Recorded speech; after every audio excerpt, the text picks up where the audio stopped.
요즘 회사에서 많이 요구하는 역량 중에 하나가 뭡니까? 네, 가장 많이 들리는 내용 중에 하나가 문제 해결 역량이죠. 그래서 이제 지난번에 인터뷰를 좀 하는 과정에서 한 친구가 한 지원했었던 지원자가 이 문제 해결 역량에 대해서 자기는 이렇게 네 가지의 어떤 매트릭스를 활용을 해서 접근을 한다. 그래서 자기 문제 해결 역량이 이런 능력을 갖고 있다. 이런 걸 묘사를 하는데 그때 나왔었던 내용이 좀 인상적이어서 간단히 소개를 해 드리려고 합니다. 자, X축에는 발생 시점이에요. 문제가 발생되기 전과 문제가 발생된 이후 이렇게 두 가지로 나눠 놓고요.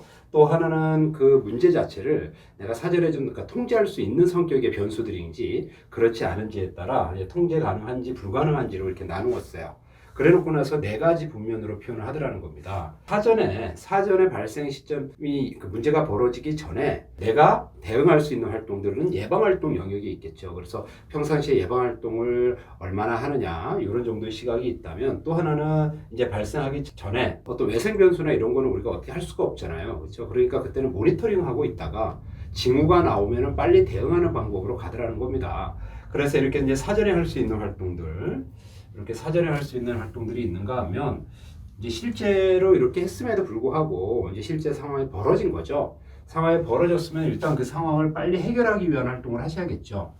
문제 해결하기 위한 활동을 할 겁니다. 해결도 정확히 말하면 두 가지로 나누어서 진행한다고 이야기를 하죠. 하나는 문제 자체가 더 확산되지 않고 악화되지 않도록 하는 초동 조치가 있는가 하면, 또 하나는 그 문제가 이제 해결이 될 수 수습을 해야 되는 과정인 겁니다. 그래서 문제 해결하는 활동을 이 두 가지로 또 나눠서 진행을 하기도 하는데, 여기서는 문제 해결 활동이 좀 있고요. 그러고 나서 보통 일이 끝나는 것이 아니라 문제 해결의 완성은 뭡니까? 그 일이 두 번 다시 일어나지 않도록 하기 위해서 이렇게 개선까지 해서 가능하면 그 일이 또 안 일어날 수 있도록, 또 어쩔 수 없이 일어난다면 훨씬 더 효과적으로 수습하고 대응할 수 있도록 이런 것들에 대한 추가적인 활동 장치가 필요하다. 이렇게 해서 이렇게 좀 사이클을 이루는 느낌의 형태로 좀 접근할 필요가 있다라고 이야기를 하더라는 거예요.